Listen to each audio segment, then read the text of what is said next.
following is a production of DallasCowboys.com and the Dallas Cowboys Football Club. How about them Cowboys?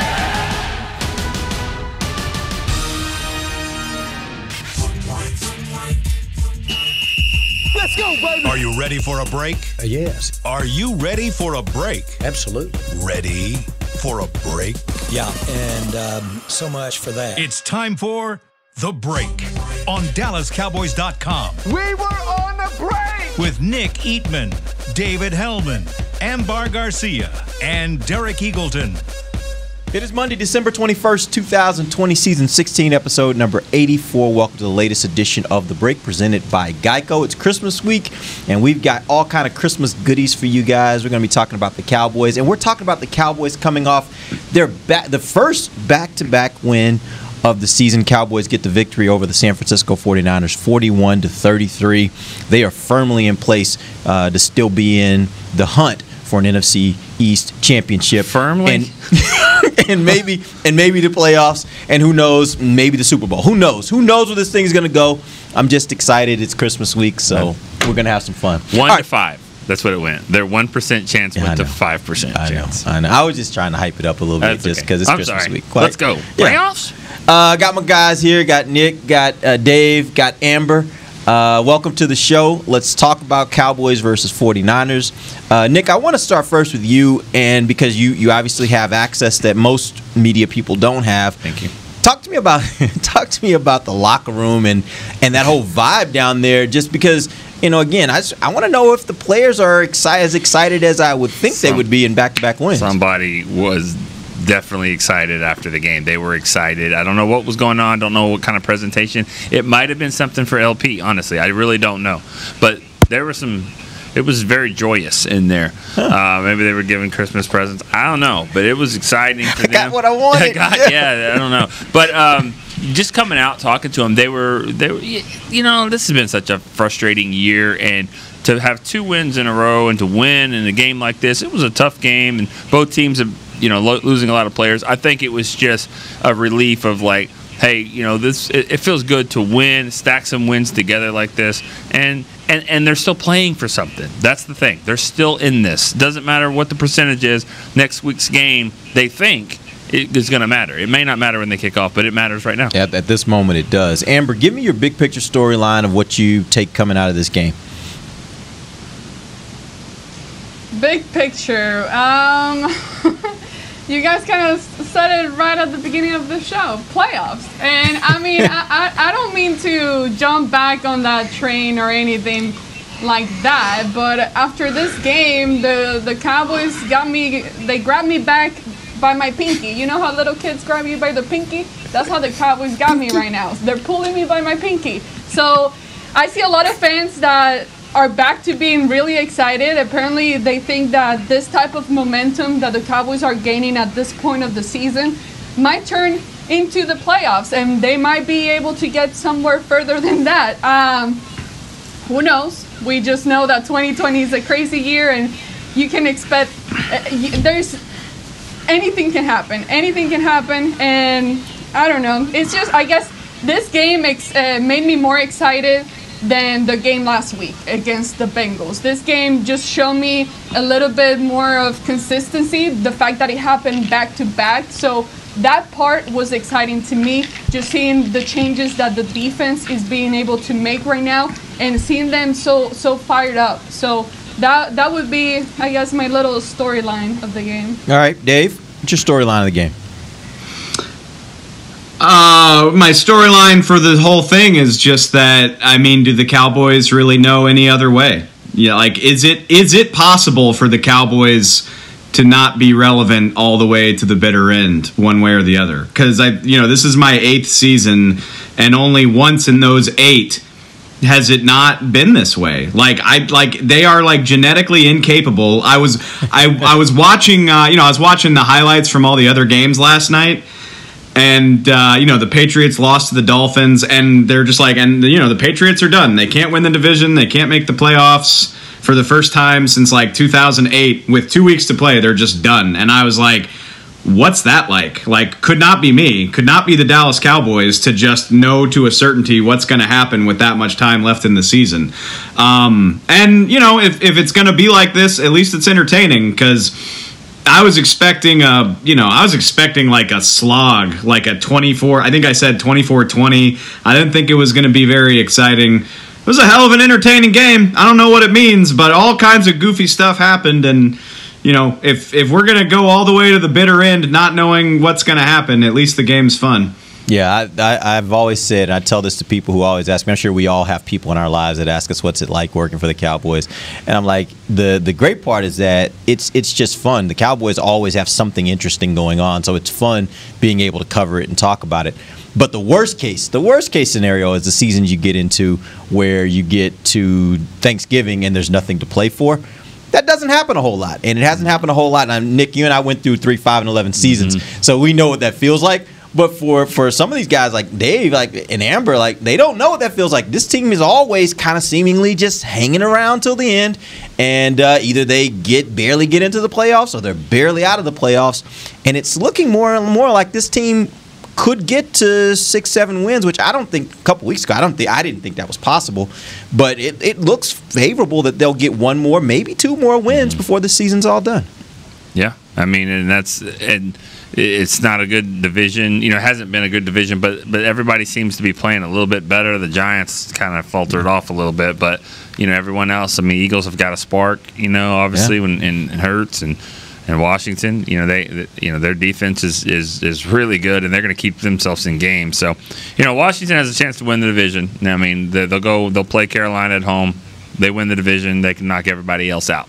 But if they don't, that's interesting. Yeah. Now they're going to start, you know, feeling the pressure a little bit on this, and then everybody has a chance to jump in there. Yep.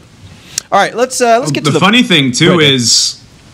Oh, I'm sorry. I think it's funny, and rightfully so. The NFC East sucks. Like it's not a good division. But whoever wins it, after getting dogged on all year, whichever one of these 4 teams wins it, you can already see the storyline of like, oh, like you don't want to go to FedEx and play this pass rush right now, or don't look now, but the Cowboys have more fans than anybody, so they've got a better home field advantage, and their defense has forced all these takeaways. Like, you don't want to play the Cowboys right now. Like, whichever one of these teams manages to win, the narrative is going to be that, like, oh, like, they're actually kind of scary if you got to go on the road and play them. And it's ironic after how much...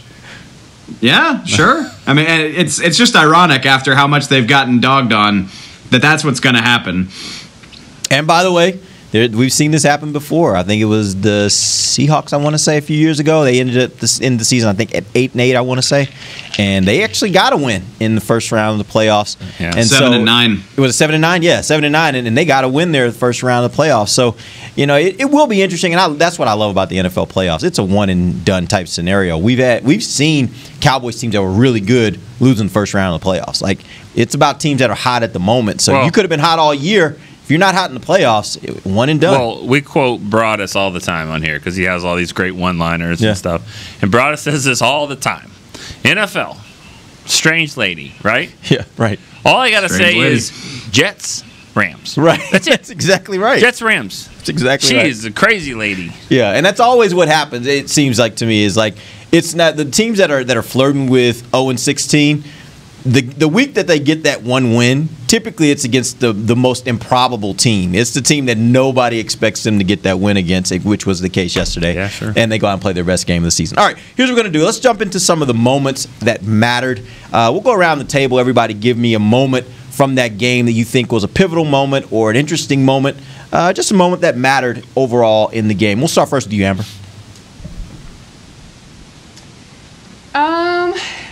I don't have a specific moment because there were several moments that to me were very similar and had a very big impact for the Cowboys. So I'm just going to go with the general thing. And it was the fact what the defense was able to do with the takeaways and the way that the offense reacted. Those short field advantages. I mean, one of the things that I've been complaining about this offense is their inability of them getting into the end zone. And I think that for whatever reason, maybe they're just not great at putting back-to-back good plays back-to-back when they have such a long way to go or what, but the fact is that with the short field advantage that the defense was able to give them, the Cowboys were able to capitalize on that. And out of those 4 takeaways, they were able to get into the end zone 3 times, and then the other one was a field goal. So to me, just seeing what the Cowboys were able to do there offensively and being able to get into this end zone was a big thing. Yeah, interestingly enough, I'll dive into those a little bit here. We had you basically had 2 different situations. You had the first Dallas possession, which I thought was really interesting because they got to the point where they had to punt. They get this really great punt and get down to they down it there at the San Francisco 1.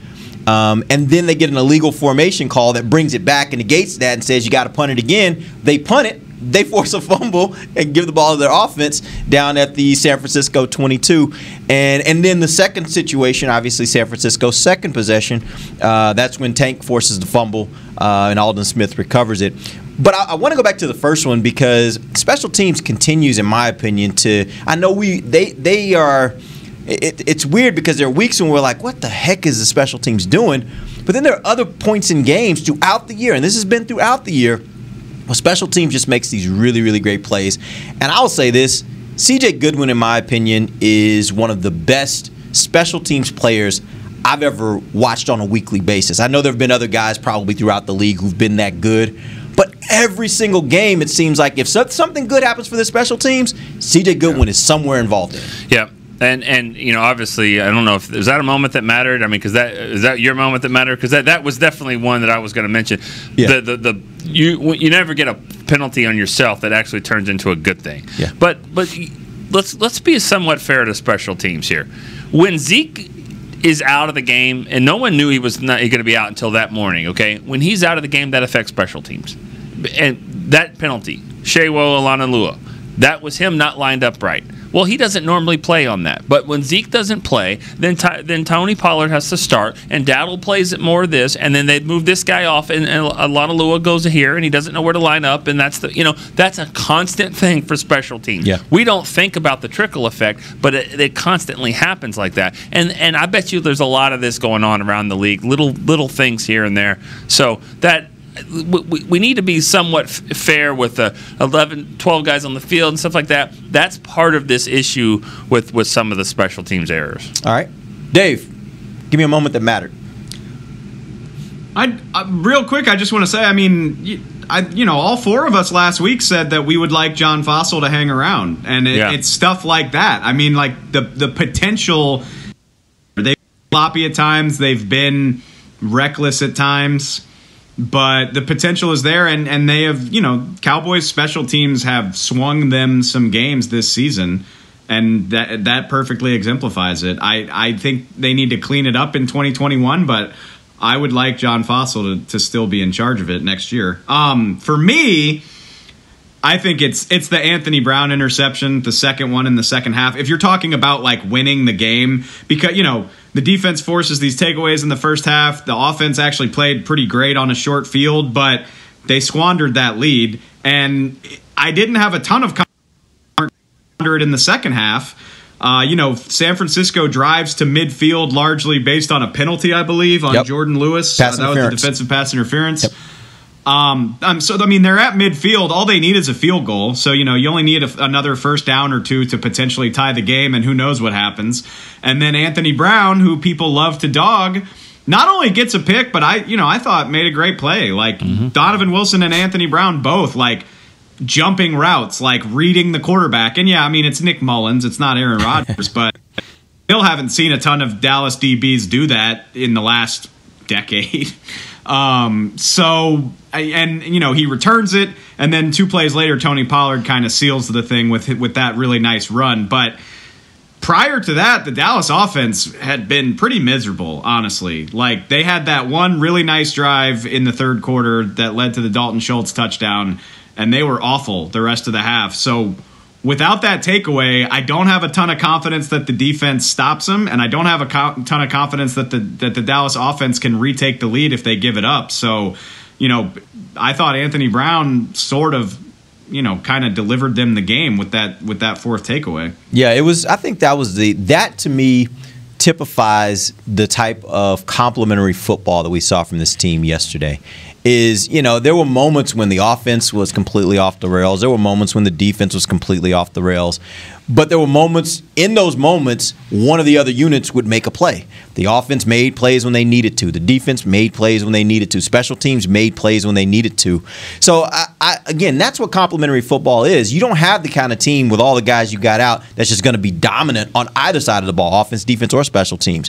What you do have maybe is, or at least what we saw yesterday and the week before, is a team where you have units that can, at moments in the game, make plays. And if you can do that enough and complement one another, then you can get the outcome that they ultimately got.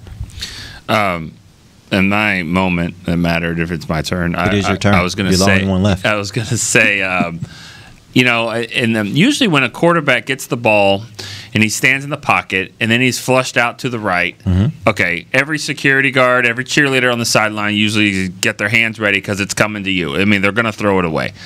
In the third quarter, when Dalton rolled out 3rd and 7, about to throw it away, and then he just decides to throw it deep to CD. That was a huge play in the game. 45 yards down there. They scored on the very next play, and it was the first time they had actually driven the ball for a touchdown. They'd gotten these gifts, and they scored on it, but this was one where the offense really I thought it was a huge play, and it was a great throw down there at the trust of CD.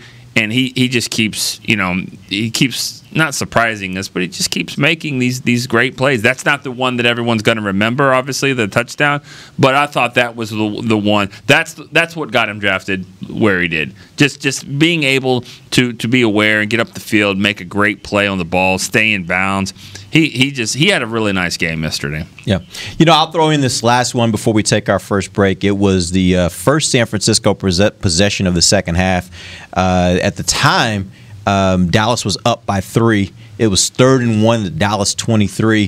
They get a big stop from Dorrance Armstrong there for no gain. That forced San Francisco to take a field goal rather than keep their drive alive on a 3rd and 1. They end up tying it up 17-17. But I think that was a moment that really mattered. And you look at Dorrance Armstrong. He only had 2 tackles in that game, but they were both, I think, pretty good tackles in the moments that he got them.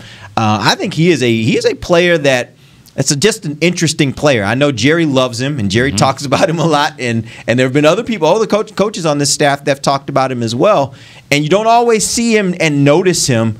But I do think that if you look throughout the year, there have been those kinds of moments from a guy like him. And if he's your 3rd or 4th defensive end and you're getting those kind of plays in just critical moments, I think that matters. Well, let's also forget, I don't know if you're talking about 2 defensive tackles, but how many defensive ends run down on the punt? He actually forced the fumble on that punt. So that's another tackle. That's a huge play in the game. I talked to 12 guys yesterday. I didn't talk to him. I think we missed the boat on that one. He had a good game. Yeah, you should have had a conversation with him next time. Not that anybody would have heard it, but I would have. That's the inside joke. Dave knows. So, no. What do I need to talk about? No, I made a little.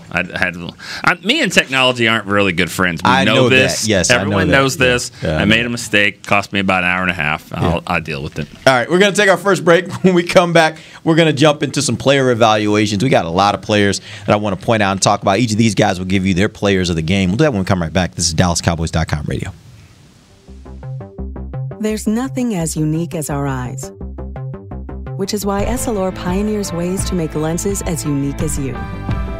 Verilux for super sharp vision, Essential Blue for protection, and Crizal for freedom from glare. 3 cutting-edge solutions in a single unique lens. So whatever your needs, insist on Essilor. Visit your local Essilor experts and find the perfect lens for you. See more, do more, Essilor. Since 1865, Stetson hats are American-made with pride right here in Texas. And Stetson is proud to be on the field with America's team. Want to show your Texas and team pride too? You can. By purchasing your own Stetson, you can look just like how the flag guys do on field at every home game. Stetson hats, the official crown of all self-respecting Cowboys, and your favorite football team. Get yours today at shop.dallascowboys.com or at stetson.com. I'm Jay Novacek, former tight end for the Dallas Cowboys. Back in the day, I was the guy who always got the tough yards, and that's why I run with John Deere today. In fact, I have a John Deere 3025E tractor that can handle any yard work I need to do, even the tough yards way out back. So if you have 1 acre or 1,000, John Deere has the equipment that's just right for you. Visit a John Deere dealer today and run with us. We are the official tractor provider of your Dallas Cowboys. Dear, it's 1908. Don't you think we should get electricity? And stop using candles to see at night. It's just electricity lights up the room fast. It's more reliable than candles blowing out, and people seem to love it nationwide. Well, candles are... Dear, did you just run into the wall? Nope. May I have a new candle, please? Historically, switching to new technology is a no-brainer. Today, it's AT&T 5G. Fast, reliable, secure, and nationwide. Switch to AT&T 5G. It's not complicated. 5G requires compatible plan. May not be in your area. See att.com/5G for you for details. Back to the break. Don't miss your chance to see the Cowboys take on the Philadelphia Eagles in their last regular season home game. A limited number of tickets are on sale now. Get yours today at dallascowboys.com/tickets. Welcome back to the second segment of the show, live from the SWBC Mortgage Studios at the Star. We are presented by Geico, and we're talking about the Cowboys' big win. They get the win over the San Francisco 49ers 41-33. Probably, well, certainly these two games, this stretch of 2 games, probably the best 2 games that they've had this season back-to-back. It's not a surprise that that happened against teams that are probably or are actually as poor as they are. And I'm actually starting to wonder this, and I'd love to get you guys' opinions. I'm starting to think that this is really, without all their players, this is really a middle-of-the-road team, a 7-9 to 9-7 team. They could end up in that 7-9 range. They could end up 6-10. But the point is, that's probably what they are, because what we're seeing right now is this: they're beating teams that are worse than them. It just so happened their schedule was front-loaded with the teams that were much better than them. You guys agree with that? Disagree with that? I totally agree with that. Dave? Well, I mean, it's hard to evaluate any team that doesn't have the quarterback that it's supposed to have. But I mean, you know, you look at even when Dak was there. I mean, the defense was pitiful against the Browns, but like, do you feel awful about losing to the Browns in light of the season that they're having? Obviously, the Seahawks are perennial playoff contenders, and the Rams. Cardinals are a pleasant surprise as well, which isn't a huge surprise. Yeah, and the Rams as well. So, I agree that they played a lot of playoff teams at the start of the season, but I mean, I would be fascinated to know how much better their record would be if Dak had played all of these games. You know, I don't think that they would be, 10-3 or whatever, or 9-4, but I think that they would be much more relevant in the playoff conversation. What do you think, Amber?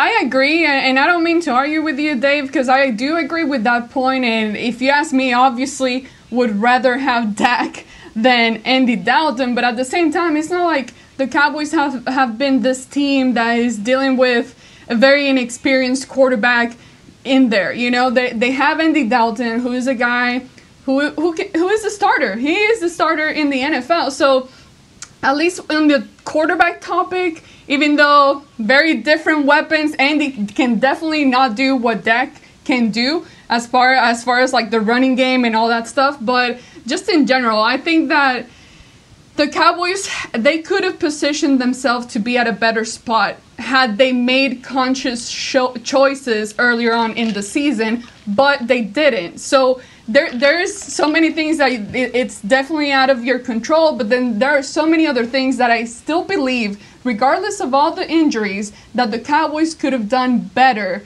and at least being better. I don't know how many more wins they would have gotten, but at least done something a little bit better than what we've seen earlier in this season. But I mean, now that's in the past. You can't really predict what different things would have happened and how that would have actually changed the game. But I do still think that the Cowboys could have positioned themselves at a way better spot right now. Yeah, I'll even give you this, Amber. If I had to choose one player that I could have had healthy this year that wasn't, I don't think it would have been Dak. I think I would have preferred to have one of those tackles. You give me Tyron for the whole year with Andy Dalton, I don't think they would have been as good as with Dak, I do think they would have still won this division, and I think they would have been a playoff team, and I think they might have won a game in the playoffs. I think with Dak, the problem would have still been without protection, it would have been an uphill battle for them. I think they could have done a lot of things pretty well. The problem still would have been the defense, obviously, but they could have done a lot of things pretty well, I think, if they had one of those tackles, and even if that meant that they didn't have their quarterback. I think if Dak is, if that's the only change, if Dak's the quarterback, I think yesterday they would have had hats. Yesterday they would have won the division. Yesterday. What do you think if they would have had one of the tackles and not Dak? No. I think not. I don't agree with you there. I don't agree with you because of the Falcons game, because of the Cleveland, because of some of those games. I think Tyron did play in the Cleveland game, but I just think that Dak, with that offense, the way they're rolling, I think they would have, they would have figured it out. I mean, and I agree with what Dave and Amber both said. And I just look at specific games. Better core. I mean, DiNucci almost had them in a win. Dak wins that game against Philly. Carson Wentz was Santa Claus that day giving out gifts. So, I mean, I think they win that game. I think they beat the Steelers with Dak. I think they beat one of the Washington games. Give them 3 wins right now. I mean, and I understand, Amber, you're right. You can't, if you do that change, then everybody's got to change. I get it. Dak plays all year based off everything else. I think this team right now is 8-6, and they had hats yesterday. That would have been T-shirts. That would have really pretty been much a lot of fun. Every team that's got a legitimate hope of winning the Super Bowl is doing it with great quarterback play, and the ones that aren't, the Saints and the Colts come to mind. Steelers, maybe the Dolphins as well. They got a lot of everything else. Yeah, you got to either have everything or you got to have a really good quarterback. Yep. I'll take the good quarterback every single time. The Cowboys this year have beaten Matt Ryan, Daniel Jones, Kirk Cousins, Brandon Allen, Nick Mullins. There's a storyline there. There's a storyline there, and I'm not going to go with the storyline you're talking about. Well, right, I didn't say anything. Let's get some players of the game. Let's start with you, Dave. Give me a player of the game. I mean, it would be easy to say CeeDee Lamb or Tony Pollard. I wrote stories about those guys yesterday, but how about Donovan Wilson? I think I've said that already this year. But Donnie. I try to like couch my enthusiasm for Donovan Wilson because I think people get carried away. They see a guy make a play, they're already penciling him in for next year. And in the back of my mind, I'm like, yeah, he's good, but like he's still a 6th round pick. People were really excited about Xavier Woods at one point in his career as well. But every time the dude goes out there, he just makes a difference. He does. And he's not, he's not a perfect player. I think he's still got some growing to do in coverage. I don't know if he's ever going to be this like sticky coverage safety, but he makes plays, man. And that's more than a lot of Dallas DBs can say in my time covering the team. So, I mean, I got to give it to him. He should have had 2 picks yesterday. And the one that he did make was very impressive. So it's exciting to think where his career could be going. Yeah, I'm not talking down this guy anymore from the standpoint of let me wait and see. No. Because I'll tell you right now with what he's done in just this year, name a defensive back. I'm not just going to even say safety. Name a defensive back.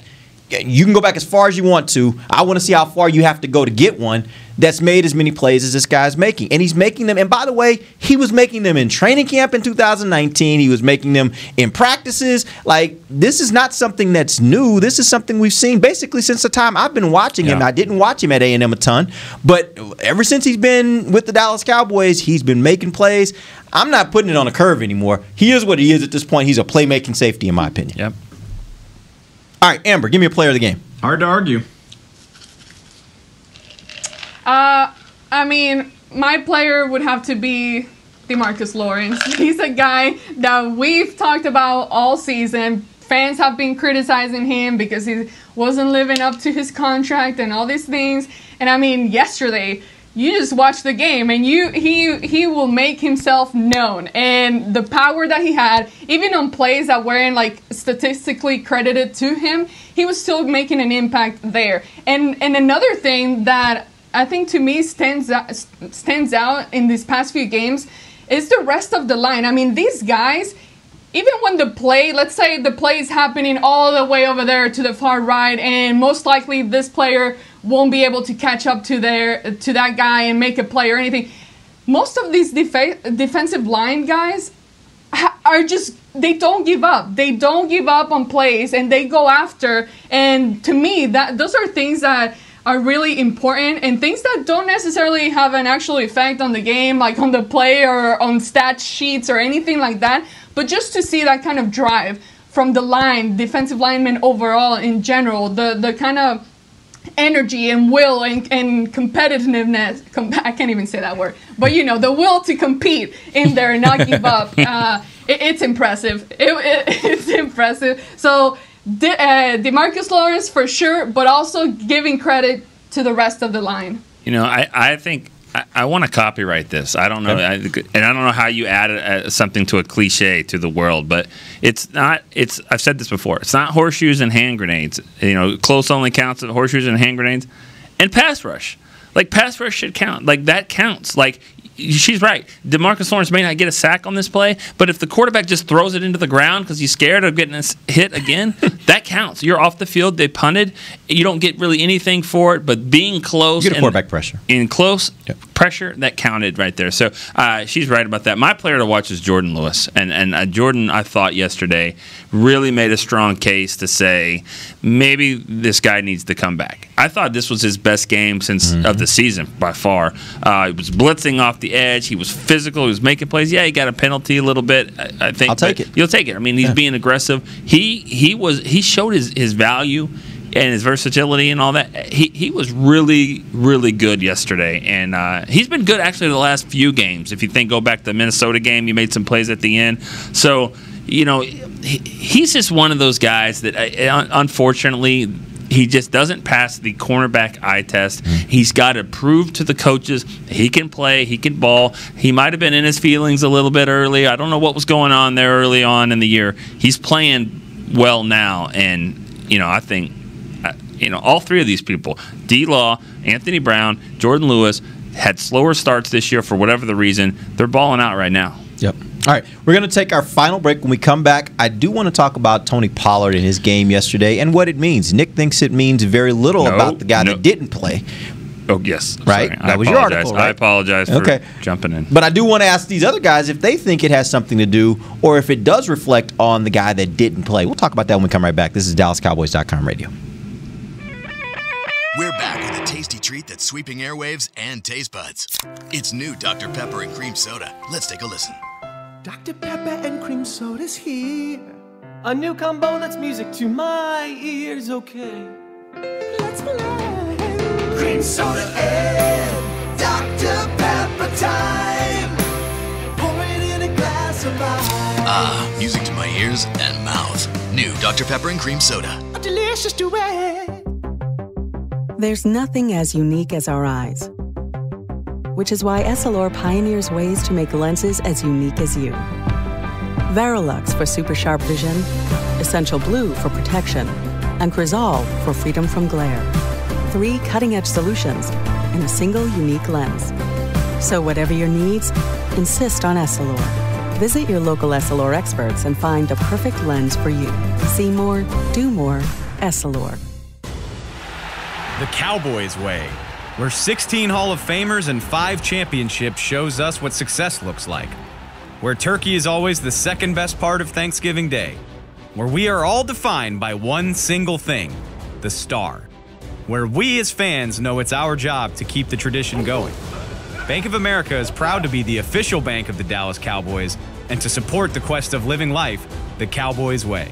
Copyright 2020, Bank of America Corporation. Dear, it's 1908. Don't you think we should get electricity? And stop using candles to see at night. It's just electricity lights up the room fast. It's more reliable than candles blowing out, and people seem to love it nationwide. Well, candles are... Dear, did you just run into the wall? Nope. May I have a new candle, please? Historically, switching to new technology is a no-brainer. Today, it's AT&T 5G. Fast, reliable, secure, and nationwide. Switch to AT&T 5G. It's not complicated. 5G requires compatible plan. May not be in your area. See att.com/5G for you for details. Back to the break. Don't miss the virtual Christmas extravaganza presented by Albertsons and Tom Thumb. The most electrifying holiday show of the season can be watched on the... Hold on, I gotta say this. The most electrifying holiday show of the season can be watched on the Dallas Cowboys Facebook and Twitter on December 24th at 6 p.m. Central or on demand at dallascowboys.com/Christmas. Welcome back. You can't read anything with extravaganza and electrifying in the way I was doing. That's a good point. That's a really good point. It's Christmas week. It is. Going to be wheels off all week, I think. All right, it is the final segment of the break presented by Geico. We got to talk about a couple players or a couple different situations that happened in this game that I think are worthy of conversation. We're going to start with Tony Pollard.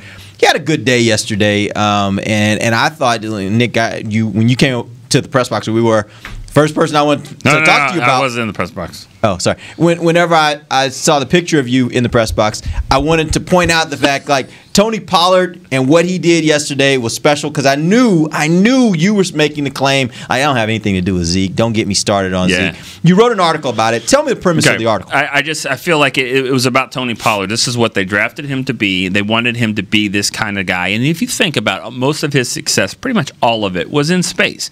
That's what they did with him. I don't think they need to have Zeke in the lineup or out of the lineup to utilize him that way. They need to figure out how to get these two backs going in the game more.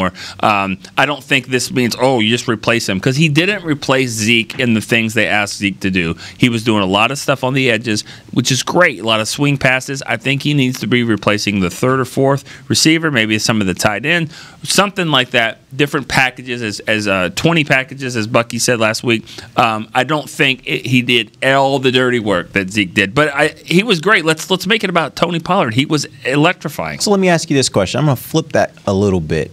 You're going to challenge me? Do you think that maybe the Cowboys as a team maybe shouldn't be doing the things that they're asking Zeke to do as much as the things that they're asking Tony Pollard to do? And what I mean by that is, I assume what you're saying is he's not a power runner. He's not a guy that's going to line up and you're going to pound right behind the center and pick up 3-4 yards.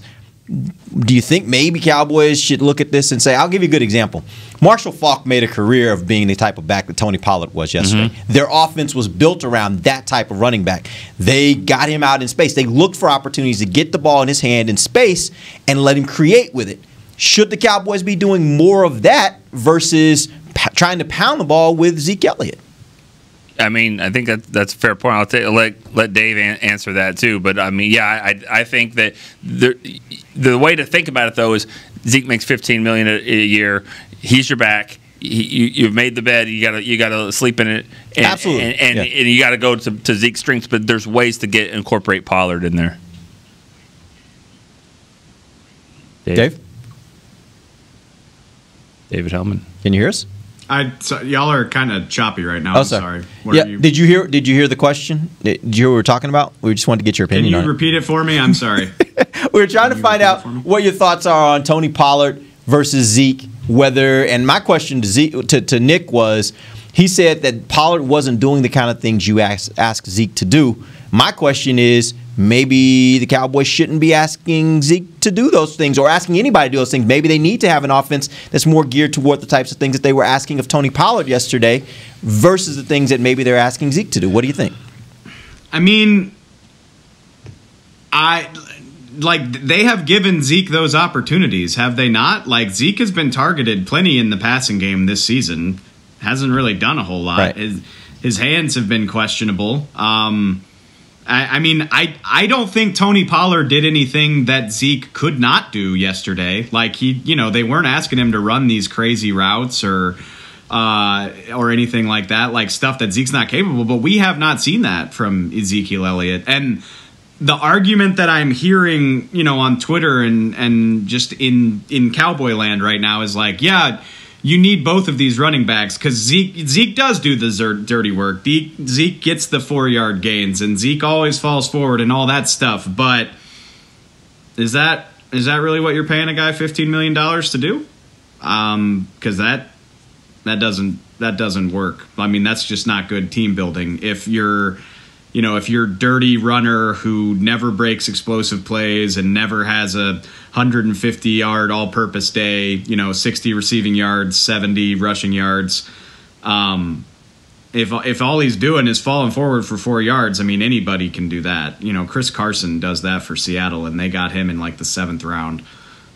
So it creates a conundrum because I do think Zeke is valuable. You know, I'm not trying to get rid of the guy, but he's making a lot more than what his role suggests.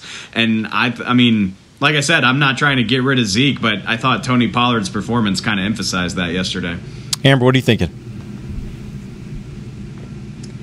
I'm not sure if the game plan was better suited for Tony Pollard's ability or if Pollard just simply executed them better. My thing is that these guys are both on the same team. I mean, you're both on the same team. You're playing for the same reasons. I don't think there is a need to put them against each other. You can utilize them both. I don't think that Pollard can do some of the things that Zeke can do.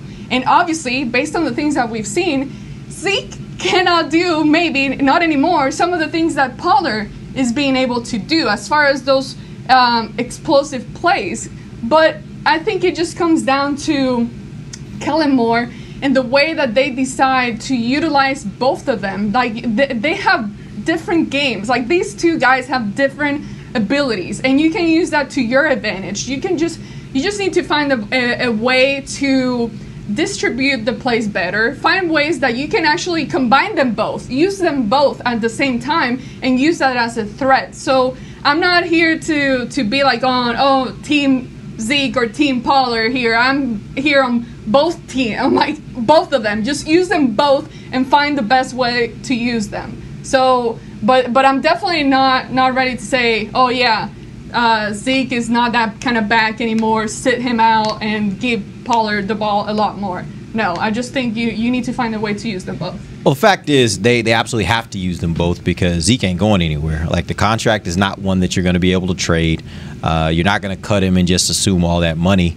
And by the way, he still is a good player. Like, you need good players. So you're going to have them both. And I think, Nick, you hit the nail on the head when you said they just got to figure out. And I heard you say on the radio this morning when you were doing your hit with 105.3 The Fan that it's kind of baffling that it took Zeke being out for them to actually use Pollard in these ways, because what we saw yesterday was a very dynamic running back, and it doesn't seem like they have figured out how to do that when Zeke's in the lineup, which is baffling. They should be able to figure that out. Especially there was a play where Rico Dowdle was the running back, and they swung him around, and that would even be better, if you had Zeke in there. So that's going to be one of those off-season things. They really needed to figure out ways to do that, use them both. I think I also said this. Kamara was the player that they mentioned when I think Stephen Jones said they wanted him to be like a Kamara when he was at the Saints, and when he first, I think they made the Pro Bowl the same year Mark Ingram made the Pro Bowl for the Saints. Now I get it, Sean Payton's is a genius over there, and he's got Drew Brees and all that, but 2 running backs made the Pro Bowl. They only take 3, so there's a way to do it where you have a good runner that's featured. But they also, after that, they moved on from that other back and made Kamara their primary back, right? So, I mean, if you use that argument, is Pollard good enough to do that? And I think ultimately what this does, it just illuminates the reason why maybe you shouldn't invest that second contract in any running back. It's because they're just so plentiful, right? Yeah, I'm not talking about what they did afterwards. You're right. But because if the contract was different, this might be different here. But this is the way it is. This is the way the contract is. So figure it out. There's some examples of that it can work. You're right. If Zeke was in the last year of his contract, this would be a different conversation. Yeah, absolutely. It would be. But he's not, and they got to figure it out. Do you think that Zeke's contract, whether explicitly or subconsciously, weighs into that? Like, do you think there is an element of, well, this guy commands X amount of the salary cap pie, like he needs to be on the field? Like, we don't need, we're not equal using a guy on a rookie contract versus a guy that's eating up $15 million of our salary cap. I don't know the answer to that, but it does make me wonder. I think it does. I think it does. They should be better at balancing these two players. They haven't been the whole time Tony's been on the team. And it does make me wonder if, resource allocation is part of the reason why. And we didn't talk about the offensive line. I thought the offensive line played better yesterday. I mean, I'm curious to see what people that really study and know what they're looking for and all that, what Terrence Steele's grades have been here lately. He seems like he's playing a little bit better. I actually think the narrative may have flipped a little bit. I actually think Brandon Knight is one I see with more bust now than Really? Terrence Steele. I'll point to, there was this one play particularly where I think they would have had a touchdown. I want to say it was the second, third down. But anyway, Dalton was backing up. He was about to throw to CeeDee Lamb. Over the middle. And CeeDee he had nothing but green grass in front of him. And he knew it, and so did Andy. But basically, Brandon Knight, and it was basically the left side of the line. You had Looney, you had Connor, and you had Brandon Knight, and they all three just kind of completely whiffed on this twist that the San Francisco defensive front ran, and nobody picked up the guy looping to the inside, and he just basically blew up the play. And Brandon Knight kind of doesn't know what's going on. Connor kind of stuck with this guy, didn't recognize what was going on. And Looney's over kind of helping up on the right side. So I just think, I've seen more plays over the last 2 weeks where I was like, what is Brandon doing here? I haven't really noticed Terrence Steele very much at all these last few weeks. And to me, that's an improvement because we were noticing him a lot earlier in the year. I think my point, what I was going to say, is that it's an athletic line a little bit more than they are a power line, or a lot more than they are as a power line. With Lyell's got power, Tyron's got some power, Zach Martin, they can run. I think the line is better suited to have Zeke in there than it is, the way it is right now. But I'd say this, that NFC West next year, oh my God. I mean, the 49ers are going to be back because they have good coaching staff. They're going to be back. Seattle is Seattle. They're going Rams, Cardinals. Yeah, that's going to be a tough division. Yeah, I think the NFC East is going to be better, but man, that might be the best in football right there. Yep. All right. We appreciate you guys joining us. We'll be back tomorrow. We'll get into some other topics. There were some things we didn't get a chance to get into, like Noah Brown and the wide receivers. We'll talk about some of that stuff tomorrow. Till then, for Nick Eatman, Dave Hellman, Amber Garcia, I'm Derek Eagleton. This has been The Break, live on DallasCowboys.com radio. This has been a production of DallasCowboys.com and the Dallas Cowboys Football Club. How about this, Cowboys? Yeah!